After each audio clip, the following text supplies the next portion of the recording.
Hello, everyone. Welcome to another episode of Shred Your Halo with Jharna and me, Edel. We delve into topics that mean a lot to us. And we do this once every fortnight. So remember to click subscribe and press the bell icon so that you get notified every time we put out a new video. So we'll dive right into the topic. We are going to discuss about what our spiritual diet is. Now, this is not going to be as esoteric or as out there. It's going to be more specific. It's going to be more what has happened in both Jarna's and my life. So, Jarna, off to you. What is spirituality to you, first of all? So, let's start with being granular and then build from there. I think we covered this in one of the previous videos we had done. What is spirituality?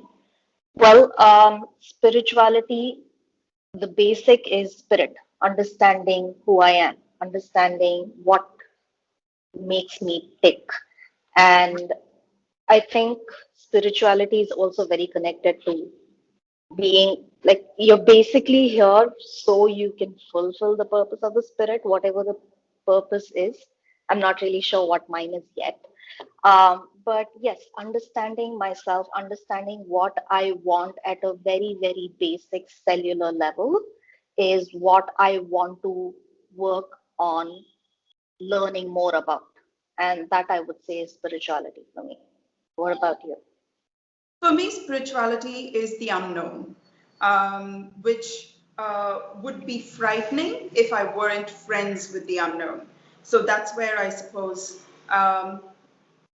being spiritual comes in. If you are not spiritual, the unknown is could be a frightening entity. A spiritual person makes friends with the unknown, and where me as a microcosm of a macrocosm, I can understand myself is in psychology. So where the spirit ends and I begin, the beginning of my ego is what separates me from the unknown. So, in order to know me, I've created an ego, and studying my ego, which is my defense mechanism to live and survive in this world, is psychology. So, I just before we started recording the video, Jarna was just saying about how psychology and spirituality is kind of like one.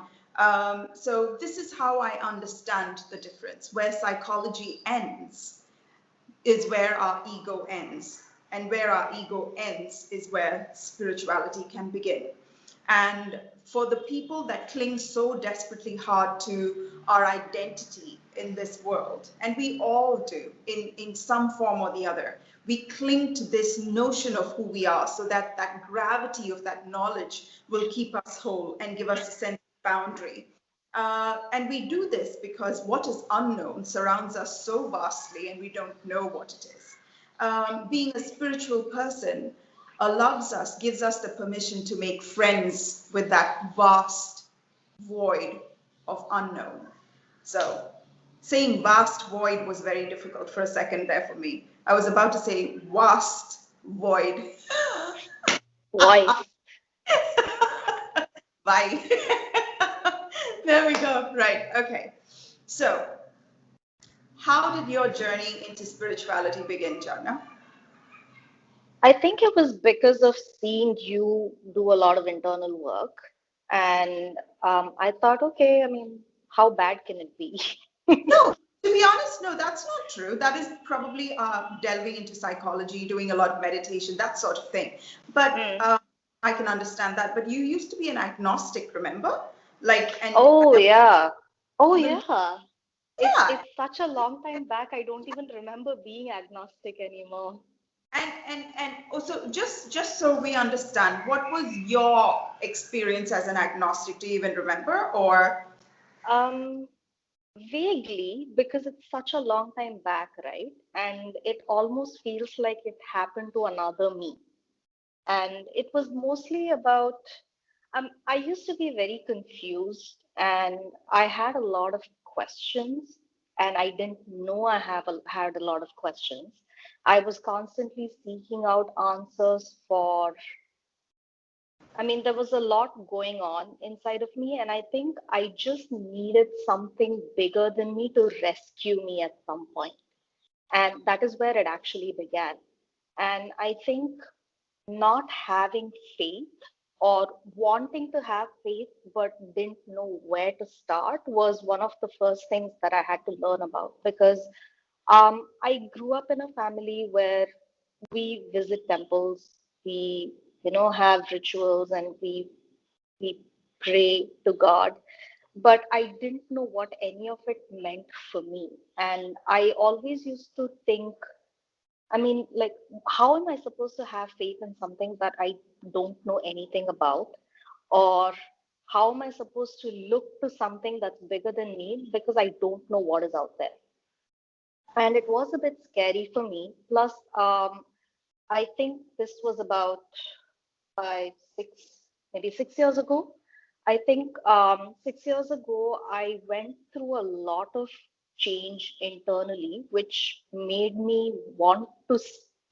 I think I just started having faith about 6 years ago. It was not like um, something solid that had happened, but I just needed to not drown anymore where I was. And it was a very painful uh, stage of my life.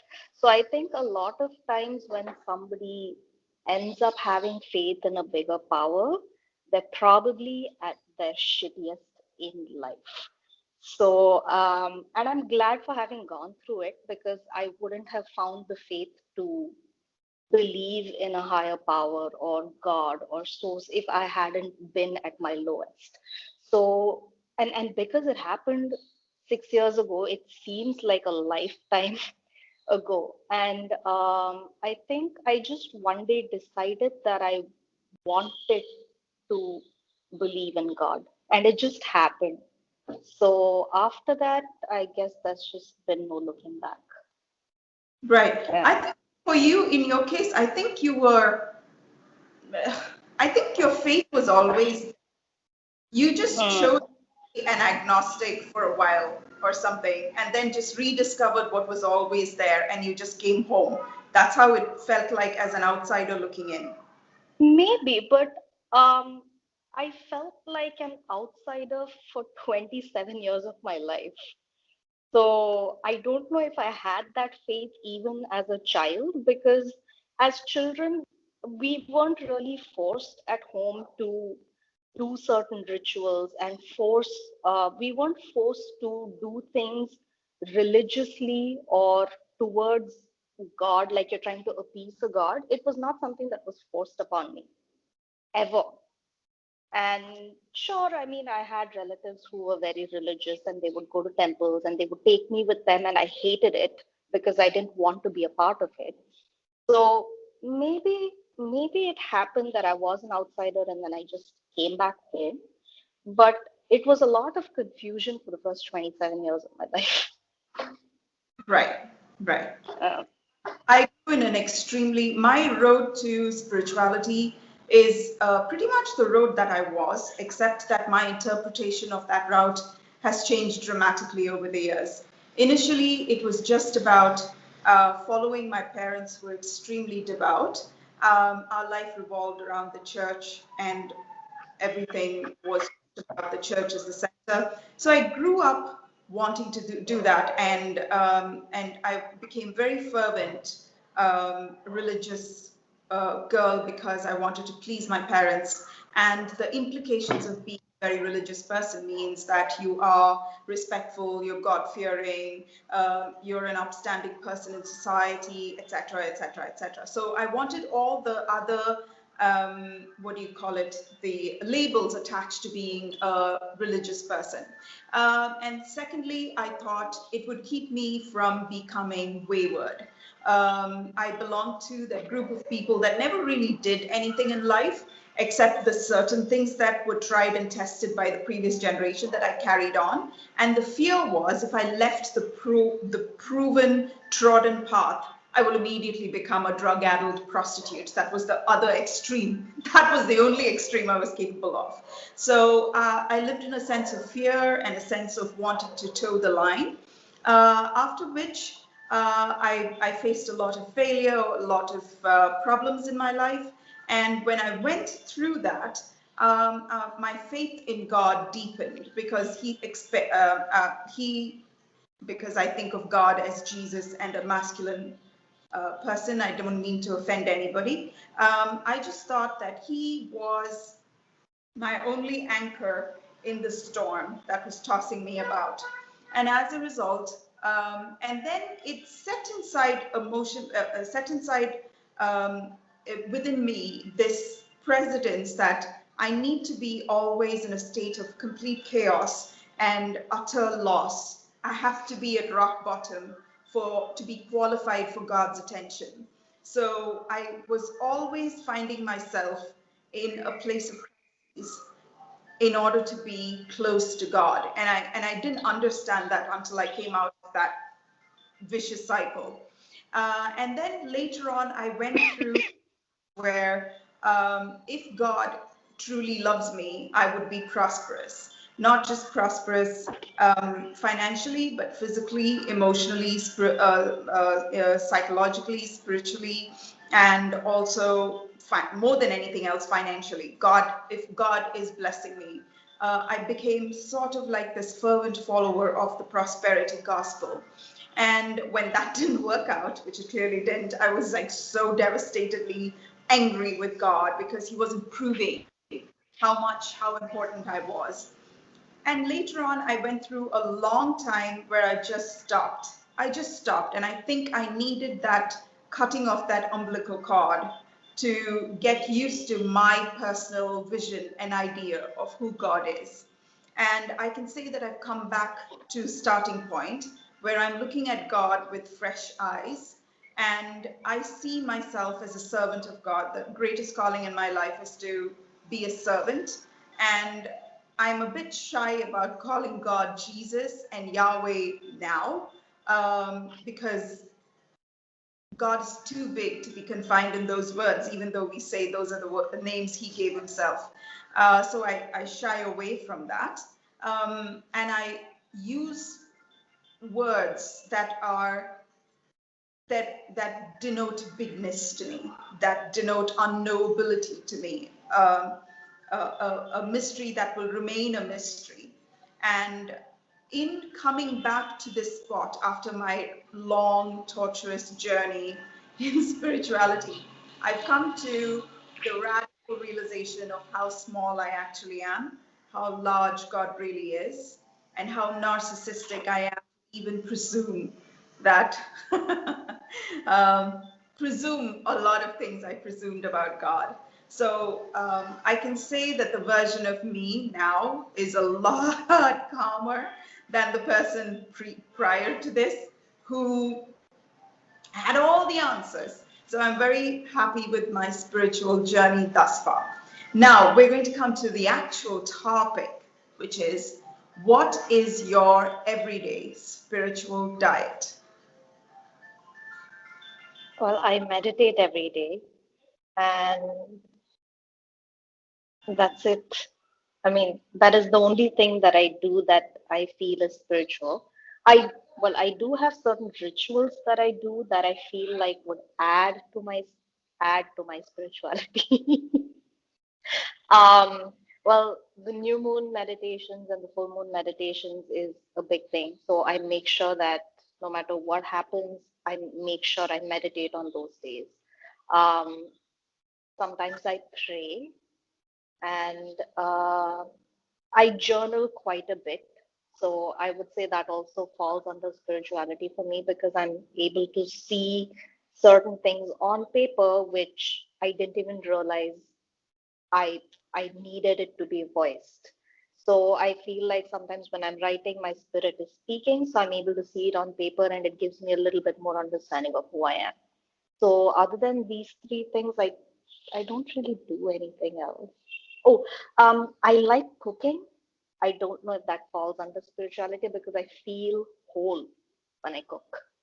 It Like can I be. feel really, really good about myself. And I think that's one way for my spirit to live in a physical form. So that is something that I like to do. But other than this, nothing else. It's just this. For me, my spiritual diet, I've knowingly or unknowingly, I've crafted a life where I feel small all the time in the grand scheme of things. Um, I have a beautiful garden in my terrace, and I'm always in awe of how beautifully there is a cycle going over there.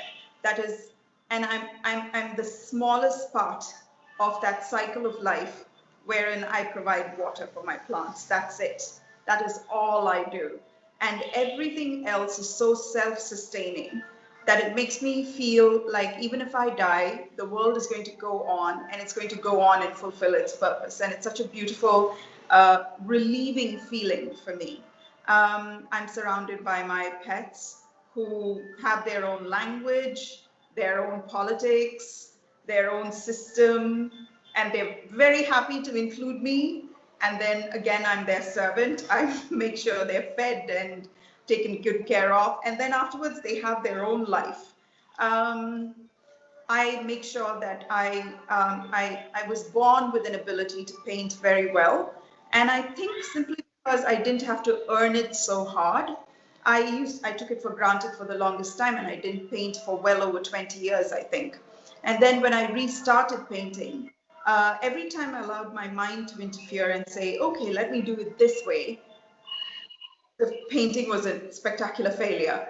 And every time I let the innate knowledge that was given to me take over, I would just sit back and watch my hand do the painting. And it's a very disconcerting feeling, but it's a feeling I'm learning to get familiar with because, again, it makes me feel very small in the grand scheme of things. I like to make wine, and just to see these, now I can't see them, of course. There's yeast, these this fungi, this yeast making a drink, and wine is not a drink. It's an elixir of time. It's just the passage of time and the presence of yeast that converts the sugar in fruit into something that is so wonderful.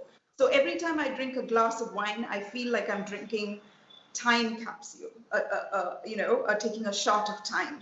I don't feel that way when I drink other alcohol, just the wine that I make. And recently I wrote a novel and I published on Kindle. Please buy it. It's called A COVID Love Story. So writing that novel, I knew that I wanted to flow. I wanted to be in the state of flow. And I wanted to allow a story to flow through me and not have much control except be used as an instrument.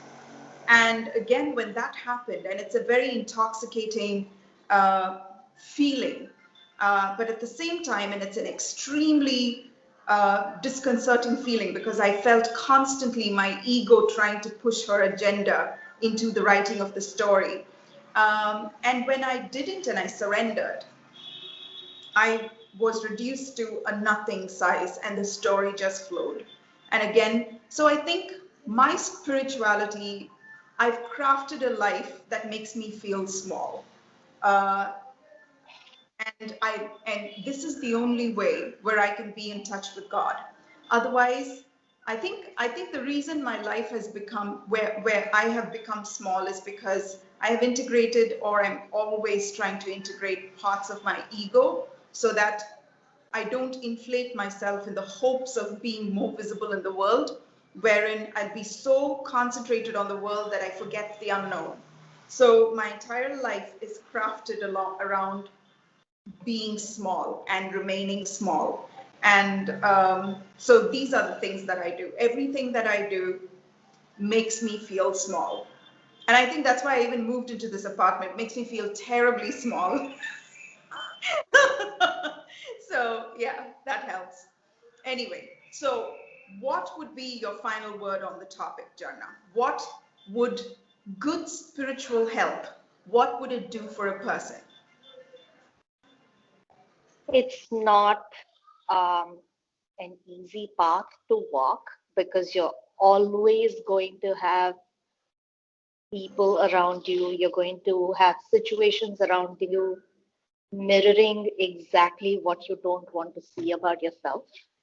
But the only purpose in life is to know who you are and also to know who you're not, and also to not know a lot of things, because it's always going to be a constant journey of rediscovering everything that's happening inside of you and rediscovering life around you.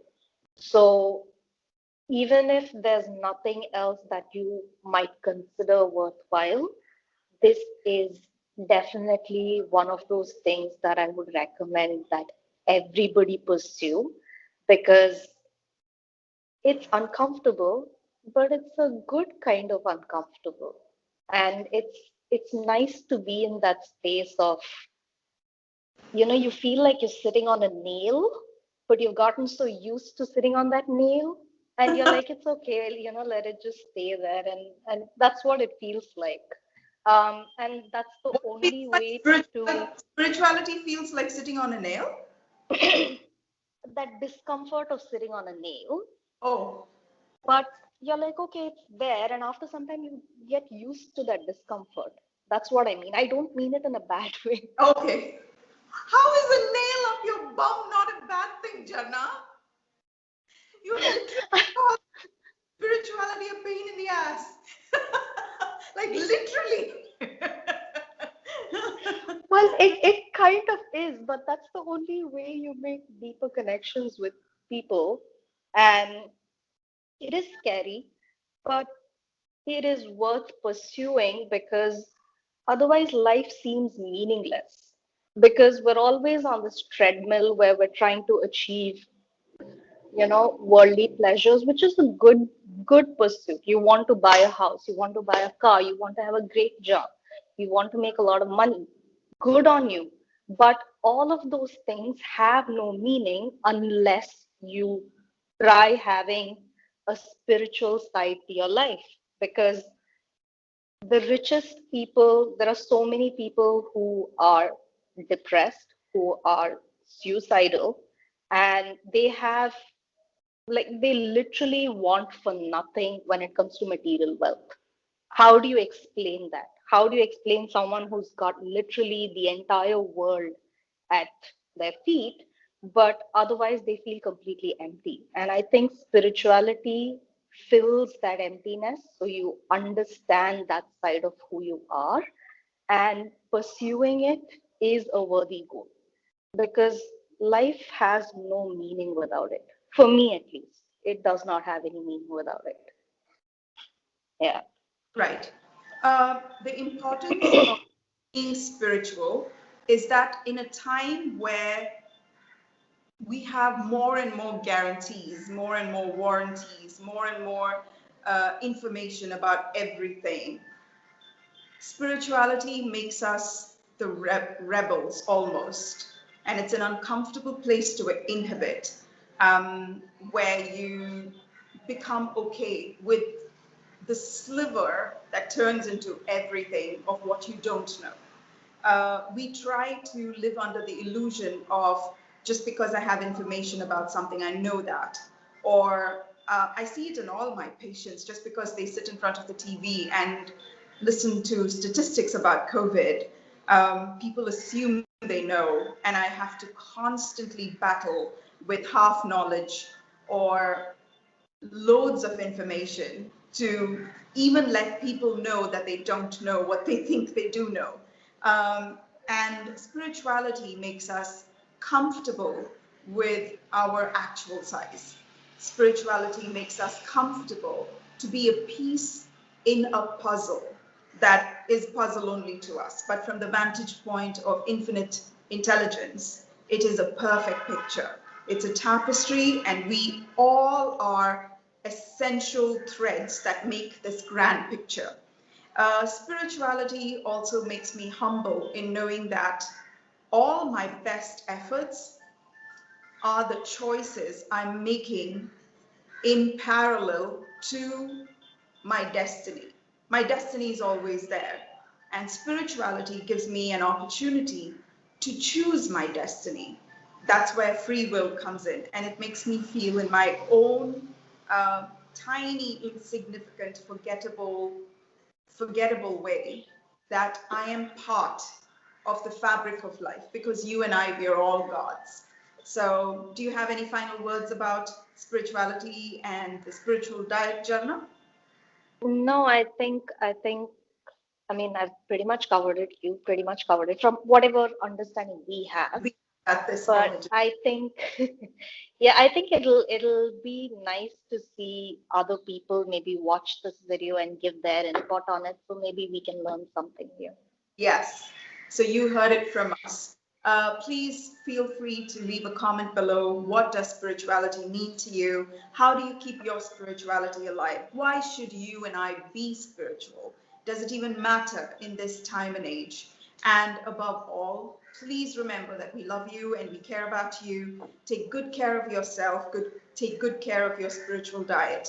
And if you don't have a sense of spirituality and if you feel you're an atheist, that would be an interesting dialogue if you could leave a comment below and maybe we can interact with you that way. Feel free to share this video with anybody you think could be blessed by this message. And once every fortnight, Jana and I will come to you with a topic that is close to our heart. And we'll see you in another couple of weeks. Bye for now.